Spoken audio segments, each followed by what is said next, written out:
Eddie Parker, and welcome to another edition of Gulf Coastal Connections. Today, we're leaving New Orleans, driving all the way up to Memphis. Tomorrow, we're going to St. Louis, and then we're going to spend a day there, turn around, come all the way back. We're working on a rock and roll video that you're going to be seeing in the near future. So I figured, might as well record along the way and see what happens, right? Everybody loves a road trip. I love a road trip. I hope you love a road trip. So here we go. Welcome to Sunny Times. Hey, they got those killer boudin balls, some fried shrimp. Man, they got everything. Look at the ribs, chicken wings, chicken strips, and that deer burrito. All right, folks, we are entering Mississippi.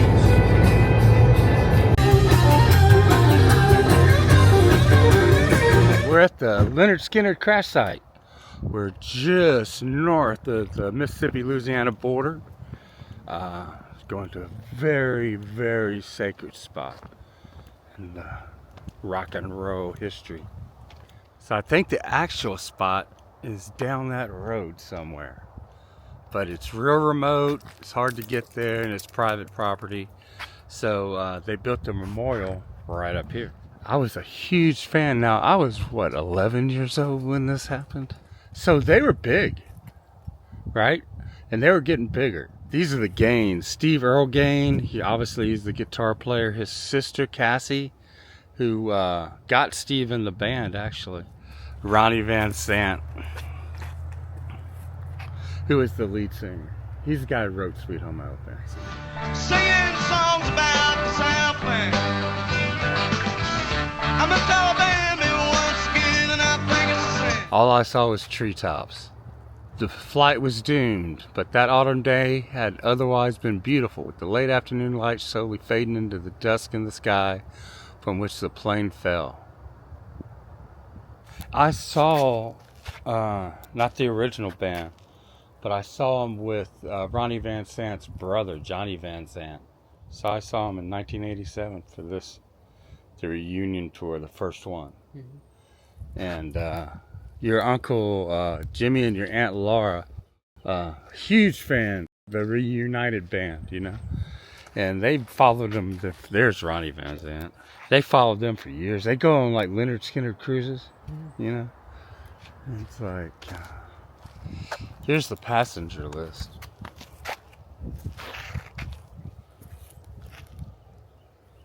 On to Memphis. Alright, we're stopping at Magnolia. Here's the shell. We're gonna go in, see what they got inside. They have pickled pig feet and lips, and you can get anything. They have pig skins. So they're about a tail on a who's short of having a full pig. I'm at the Loves, man, right outside Flora, and the price of gas is $3.11, which is some of the cheapest I've seen on the road today. We are still in Saints territory. Look at that. And Love's Medicine, they have quite the selection. Oh, that's a big cup. Check out the Mississippi shot glasses. Love's always has a selection of swag for each state that you're in. Hey, every car needs a Mexican blanket. And they have plenty of food. You eat a Lucky Dog, you eat this. That actually kind of looks better than a Lucky Dog.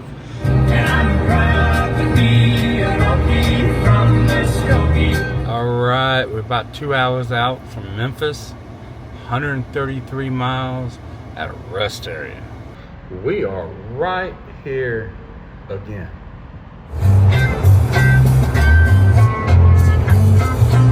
We're at Big Daddy's Barbecue in northern Mississippi at the old country store. See if they have anything in here to eat. Alright, Big Daddy done closed the grill, so ho-hos are gonna have to do. Beggars cannot be choosers. And we're entering Tennessee, the state we're gonna be sleeping in tonight, which is always a good thing. All Alright, we're taking exit 5 onto Elvis Presley Boulevard. We are almost there. If you're making the pilgrimage to Graceland and you ain't staying at the guest house, you're only doing it halfway, man. This place wasn't built for folks looking to snap a selfie and grab a snow globe. It was made for people who understand what Elvis really was. Not a cartoon, not a costume, but a cultural earthquake in human form. The guest house sits just steps away from Graceland's front gate, but it's more than just a place to crash. It's a living extension of the myth.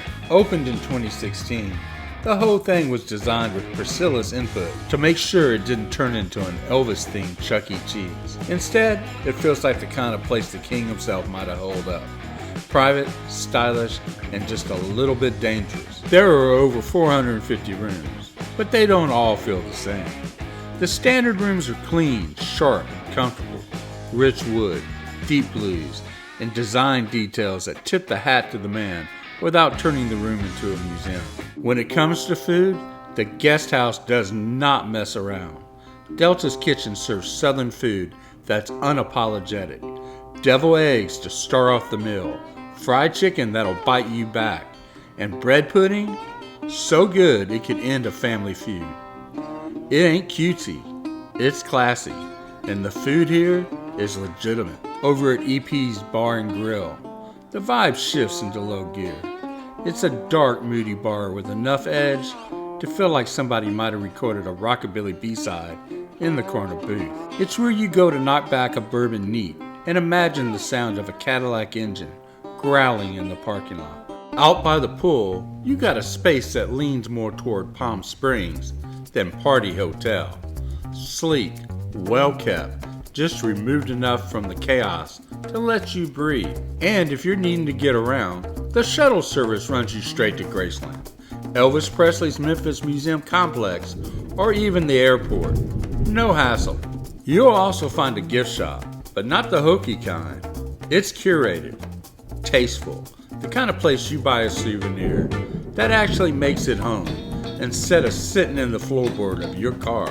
End of the day, the guest house at Graceland ain't about rhinestones and nostalgia. It's about legacy. It's about stepping into a space that respects the myth while offering modern comfort with backbone. It's for the kind of people who still think Elvis was the baddest man to ever walk on stage.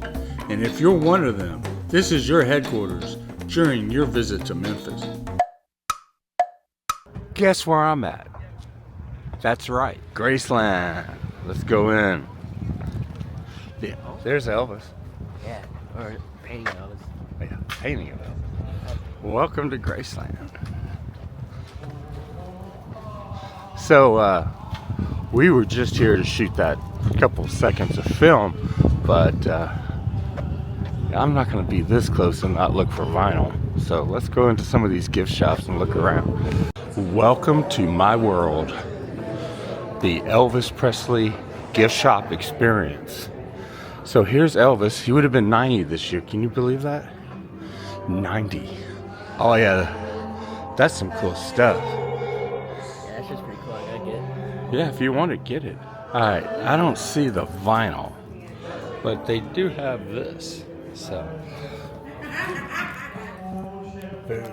I love movies. I grew up in theaters. There's just something about sitting in a darkened theater with a bunch of strangers all enjoying the same thing that really gets me excited. And there's no movie I've been more excited to see right now than this one. Baz Luhrmann's epic film. Epic. It's the Elvis Presley concert film. So, yeah, you know I'm coming to see this one. All right, here we go.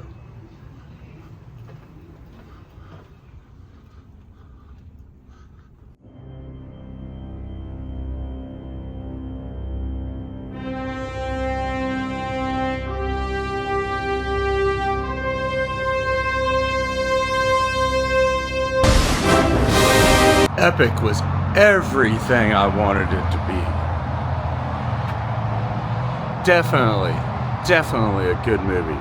Bass said he wanted to make a concert movie for folks who had never had the opportunity to see Elvis live. And I have to say, he definitely achieved that goal. Next stop, Beale Street. Beale Street in Memphis isn't just a street, it's a nerve center. A low, slung strip of neon and history, where American music first learned to swagger.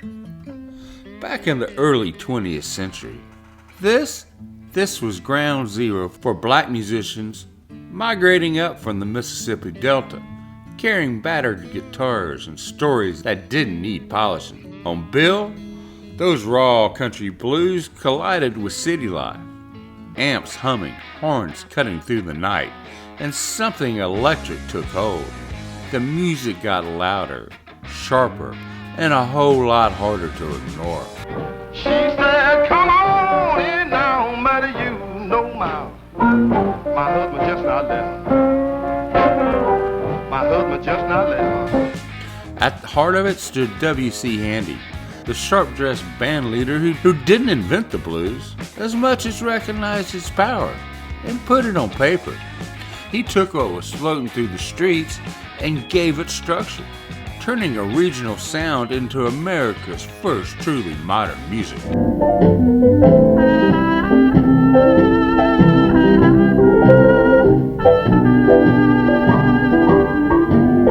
Alright, so let's go to Beale Street. We're gonna go eat at B.B. King's. This was the place of the legendary blues guitarist B.B. King. As notified by the title place. Yes, B.B. King's. There's this owner, right?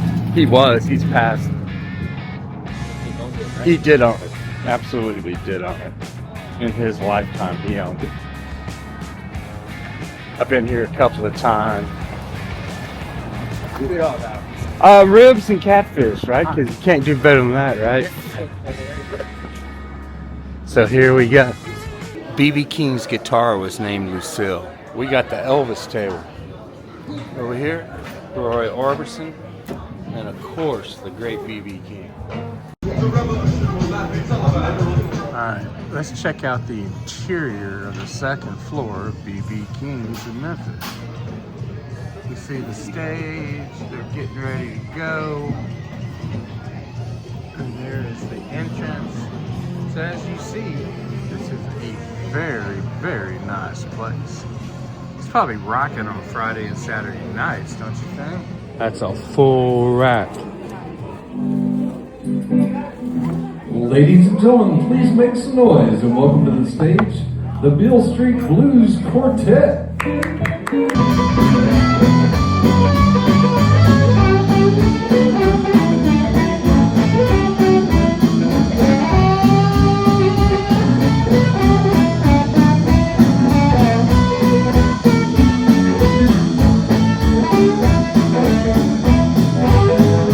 B.B. King didn't just play the blues, he defined its modern voice.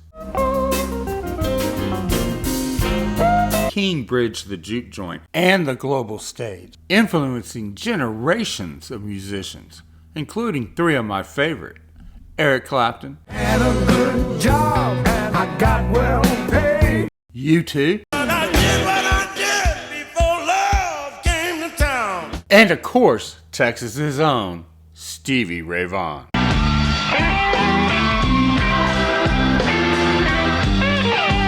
And proving the blues wasn't a relic, it was the foundation. Thrill is known, baby. In every bent note, he made pain sound like power. Sun Studio, man. This is where history happened. Elvis, Johnny Cash, Jerry Lee Lewis, Carl Perkins, Roy Orbison, all the blues artists, all right here in Memphis at this little tiny recording studios. Let's go check it out. Well, the first thing you see is the $1 Million Quartet. So that's Elvis, Johnny Cash, Carl Perkins, and Jerry Lee Lewis. Jerry Lee Lewis from Louisiana. Goodness and gracious, great balls of fire. Talking about Jerry Lee Lewis. That's not Jerry Lee Lewis. That's Roy Orbison. Now he's probably had the best voice out of all of them.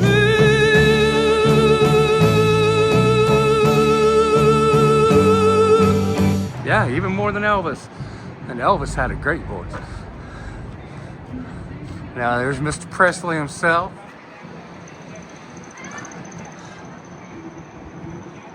Talking about somebody who lived up to the hype, man. Carl Perkins, great guitar player. Yeah, you can do anything but lay off my blue suede shoes. Very influential. The Beatles covered a lot of Carl Perkins songs. And of course, the one and only Mr. Johnny Cash himself. Hello, I'm Johnny Cash. Y'all ready to talk some Elvis? Buckle up. Elvis Presley's career ain't just a story. It's a southern fried fever dream, dipped in glitter and gospel. So let's start at the beginning. Memphis, 1954. This skinny kid walks into Sun Records looking like a nervous greaser and sings like every jukebox in America just got baptized in the blues. Sam Phillips hears it and goes, "Yep, we just found the white boy who can sell black music to white kids." History gets made right there in that little studio with "That's Alright Mama," and suddenly the boy's off like a rocket strapped to a bottle of RC Cola. Then comes Colonel Tom Parker, the carny turned manager with a poker face and a circus brain. He sees Elvis and goes cha-ching, signs him, polishes him up, and launches him into full-on mainstream stardom. And just like that, the boy from Tupelo is on the Ed Sullivan Show in 1956, shaking like a Baptist at a honky-tonk, scandalizing the country with his hips that had entire church committees clutching their collective pearls. They had to film him from the waist up so the TV didn't burst into flames. Then boom, Hollywood comes calling. Colonel says, "Why tour when you can sit on your ass, make movies, and print money?" So Elvis cranks out a whole slew of flicks. Some good, some cheesier than a trunk stop omelet, but folks loved him. He was on lunchboxes, in drive-ins, and selling records by the truckload. It was all sequence and soundtracks until 1958, when Uncle Sam came knocking. Drafted into the Army, Elvis trades jumpsuits for fatigues and winds up in Germany, where he meets a teenage girl named Priscilla, who will end up being the queen to his king. He gets out of the Army, but the world, it's changed. The Beatles are taking over. The hippies are rising. Elvis is stuck making movie musicals like Clambake. People start wondering if he's done for. But then, 1968, the comeback special hits NBC like a thunderclap.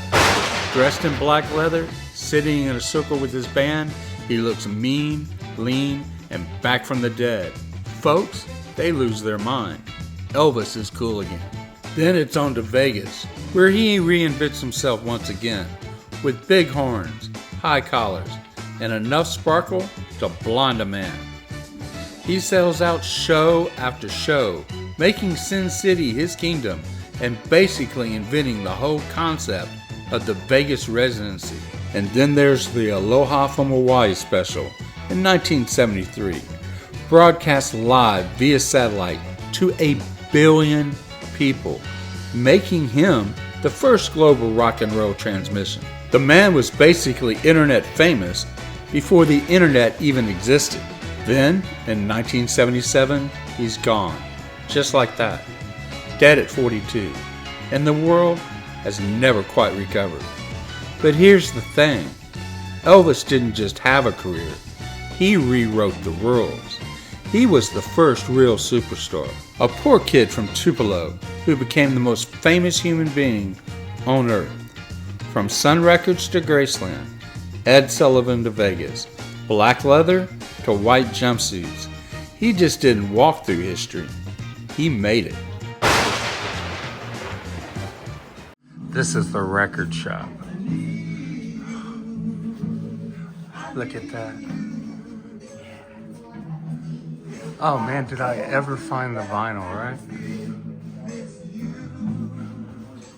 I couldn't find it at Graceland, but I certainly found it here. We're not going to be able to do the tours because they're at certain times, but it just gives us another reason to come back. Wow. All right, So I have to find something to buy. Which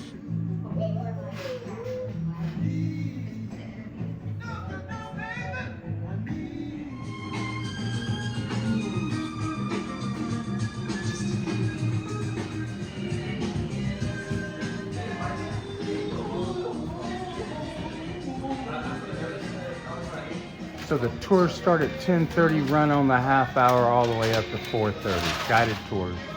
All right, crossing the Mississippi River, going from the East Bank to the West Bank, and about to enter the great state of Arkansas.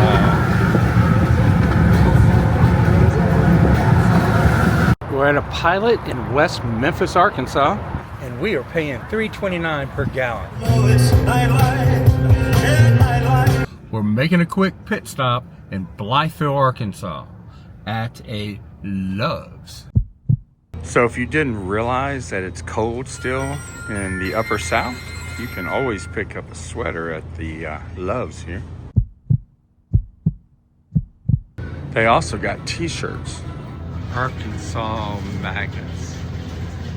Different state, same swag. All right, we are entering the state of Missouri. We have exactly 3 hours, 13 minutes to make it to St. Louis, around 214 miles. All right, we're getting off at exit 105, Fruitland, Missouri. Get a little gas, and then we'll take it on into St. Louis. Looks like it's a Rhodes. It's the first time for a Rhodes that I remember. So let's go check it out. All right, let's see what the price of gas is in Fruitland, Missouri. It is $3.49. Wow. All right, we're an hour out from St. Louis, and anyone who says that Missouri isn't a pretty state doesn't know what they're talking about. It is a beautiful state. All right, we made it out a scratch on the Jeep. Thank you, God.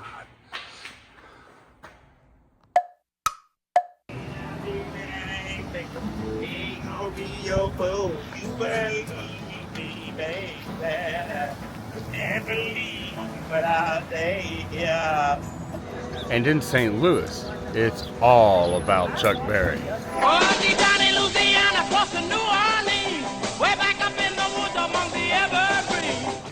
The man, the myth, the legend, the hero of Keith Richards. Chuck Berry, an American badass to his core, born in St. Louis.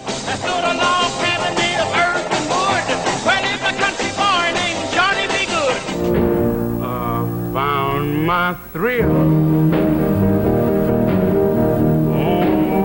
Blueberry Hill. Blueberry Hill itself feels like a place where stories collect. Opened in 1972, it's part diner, part museum, part neighborhood clubhouse, with walls crowded by pop culture memories and the warm hum of a place that's been loved for decades. Downstairs, in the duck room, Chuck Berry played his famous monthly shows, turning an ordinary night into something magical. Proof that legends don't always live far away. Sometimes they play just down the street. Every time I see you, you got something else to do. And then there's the cheeseburger. It arrives without ceremony, exactly as it should. A juicy patty with a good char, melted American cheese, a soft bun, and all the familiar comforts tucked neatly inside. No tricks, no trends, just a bite that feels right, especially after a walk through music history. Like a Chuck Berry song, it's simple, joyful, and timeless. You finish it smiling, knowing you didn't just eat lunch, you took part in a little piece of St. Louis magic. This has to be one of my favorite things to say. Let's go to the record store.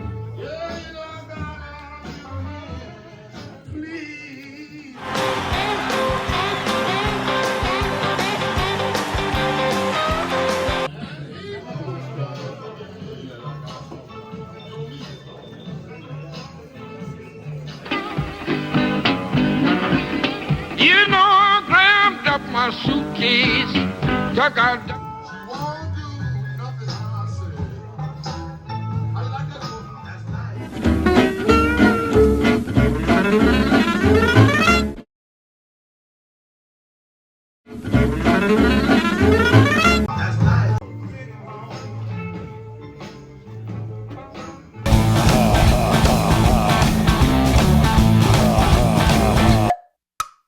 All right, we're about to leave St. Louis and drive all the way back to New Orleans. So we're expecting a little rain. Could be a bit of a venture. I'll talk to you when I get on the road. All right, see you.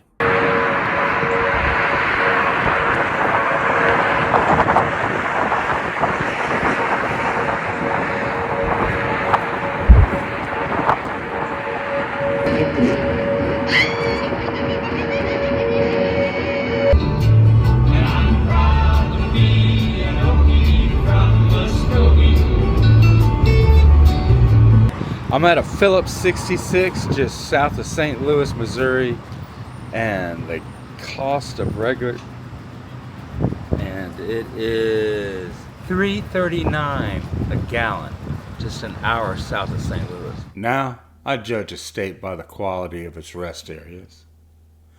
In Arkansas, you did yourself proud here. Hello, I'm Johnny Cash.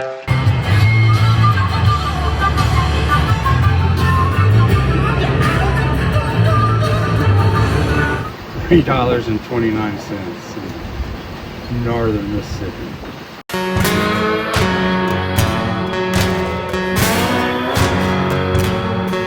Life is nothing but a series of compromises. Now, I did get what I wanted to eat for lunch, which was the Cajun turkey sandwich. So I'm hoping that it's called a Cajun turkey sandwich because it's made with Cajun spice and not that it was a homeboy. You know, I hope the turkey wasn't from Louisiana specifically, I guess. Okay, the compromise. Man, my go-to is Fritos chili flavored. They're great. But this time, I had to go with the Cool Ranch. They didn't have the chili Fritos, which seems to be sort of a trend. That's why I'm recording this, is to encourage gas stations to stock chili Frito flavor. But it worked out because I thought I was getting a moon pie for dessert, and then I saw they had, in fact,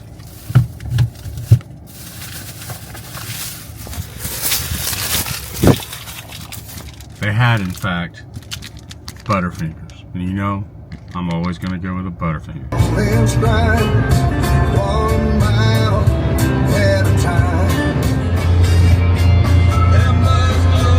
Alright, we're south of Jackson. Hopefully this will be our last fill up. We are looking at $3.39 per gallon. Boom.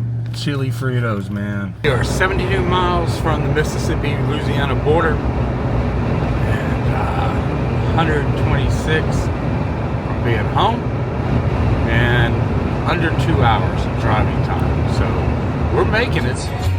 I want to go home. I want to go home. Show me the way to go home. I'm tired and I want to go to bed. Show me the way to go home. Alright, y'all. We made it home. Thank God. We didn't really have that bad of weather. We had mainly blue skies once we got into Mississippi. I just wanted to show you what we picked up on the road. So, the bag is from Sun Studios, but not all of the CDs. So these are my son CDs, so he's want to want them as soon as possible. Let me show you what he got. The very best of Elvis's 68 comeback special. One of my favorites. He loves that. Elvis, Epic, from the movie. Hey, check this out. Elvis, If I Can Dream, is really powerful. Yeah, good stuff. So 3 CDs from Graceland. Let's see what we got. From Sun Studio, a classic album. Has Elvis, Jerry Lee Lewis, Roy Orbison, all the folks we talked about. Man, I tell you what, those people at Sun Studio are so nice. Beautiful people, man.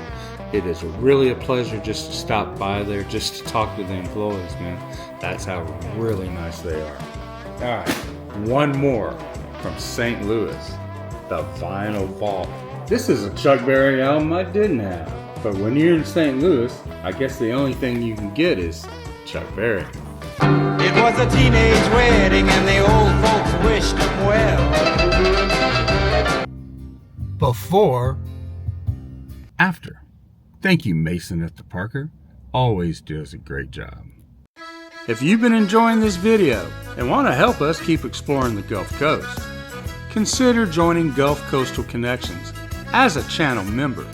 You get exclusive perks like our members-only podcast, custom emojis, and badges that show your support for this community. Just hit that join button below to check it out. It really helps us keep the stories rolling. And while you're at it, don't forget to subscribe if you haven't already. It's free, it only takes a second, and it makes a world of difference. Hitting that little red button and the bell beside it means you'll never miss our latest adventures, ghost stories, and our Gulf Coastal history deep dives. And of course, smash that little button if you've had a good time. It helps more folks find these videos and keeps our little Gulf Coastal family growing.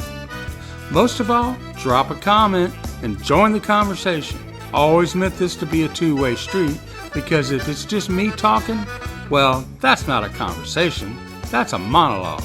So tell me what you think, share your stories, and let's keep this thing going together. And from the bottom of my heart, thank you for your support.